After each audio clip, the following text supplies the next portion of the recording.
Olá, essa é a nossa segunda aula sobre ordem de serviço. Você deve estar se perguntando, indicadores, ordem de serviço, qual a relação? E aí vem a parte mais bacana, né? A gente dá pouco valor para o principal documento da manutenção.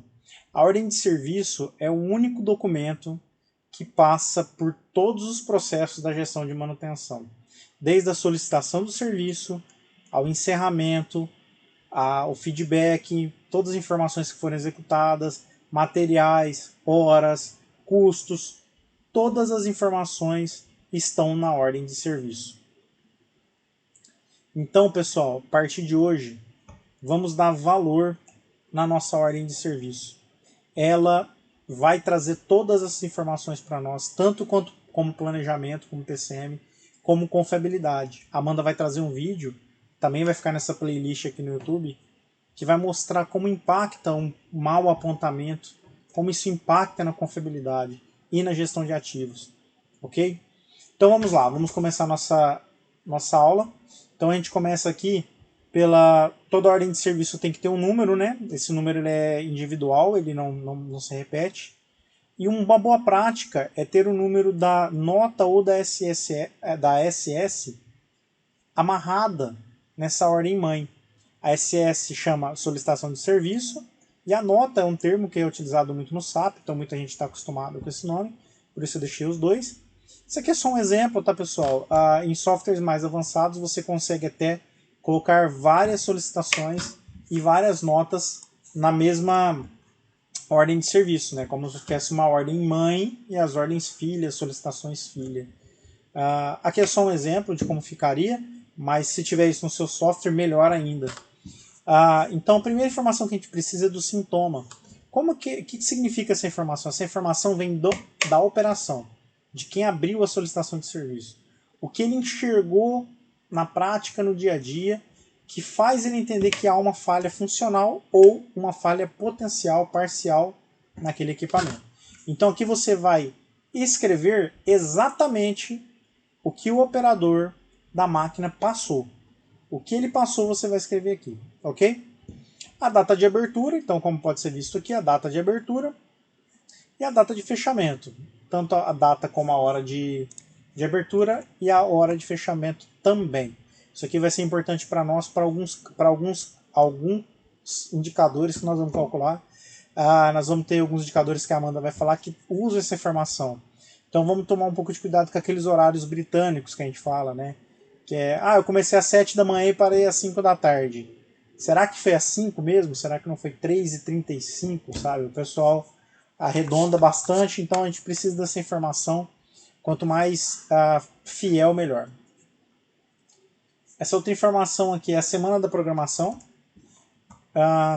Qual semana que foi programada aquela ordem de serviço para ser executada. Qual a equipe de planejamento que fez esse planejamento. Qual o local de instalação.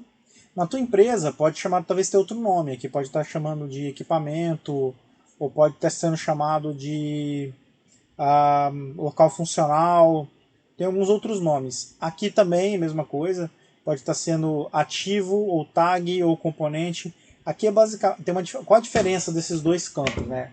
Existe uma dúvida também, o pessoal tem uma certa dúvida desses dois. Local de instalação, pessoal, é uma informação que ela é fixa naquele local. Então imagina que você tem três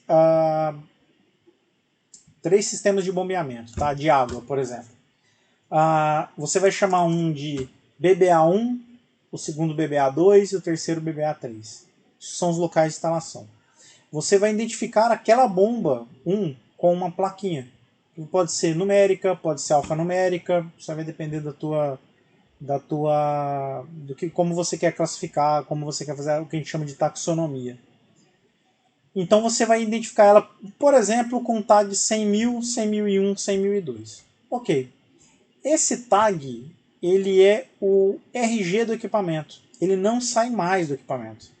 Então, se essa bomba se movimentar entre os locais de instalação ali, entre a bomba 100.000 for para sistema de alimentação 1 ou 2 ou 3, ela sempre vai ser a bomba 100.000. E o local de instalação também não muda. Ele fica fixo como o primeiro sistema de bombeamento. Então essa é a diferença dos dois, ok? Depois eu vou fazer um vídeo explicando um pouco melhor esses dois, que é bem interessante. Tipo de manutenção, nós temos 3 tipos de manutenção.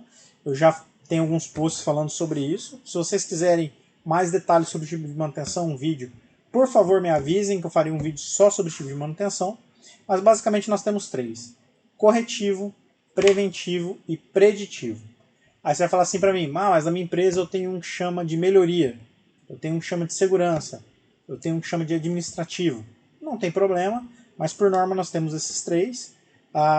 Eu também tenho algumas nomenclaturas que eu utilizo um pouco diferentes, mas o que você precisa entender é que esses 3 são padronizados. Corretivo é tudo que já tem uma falha, você não identificou numa preventiva. Preventivo é aquilo que você faz com uma frequência definida e você não sabe a condição do equipamento. E preditiva, você faz com uma frequência definida e utiliza uma tecnologia, análise de vibração, MCA, termografia elétrica, análise de óleo, algum tipo de emissão acústica. Então, esses são os 3 tipos de manutenção. Eu quero ter 4, 5, 6, não é problema. Quando você tem outros tipos de manutenção, a única coisa que você tem que fazer é colocar isso no teu manual de instalação, ok?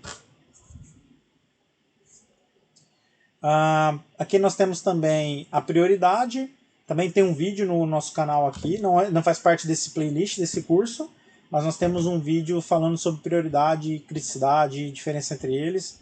Prioridade você pode classificar 1, 2, 3, A, B, C, 1, 2, 3, 4, 5, mas o importante aqui é que isso aqui vai ajudar a balizar o programador na hora dele definir a semana que ele vai executar essa programação.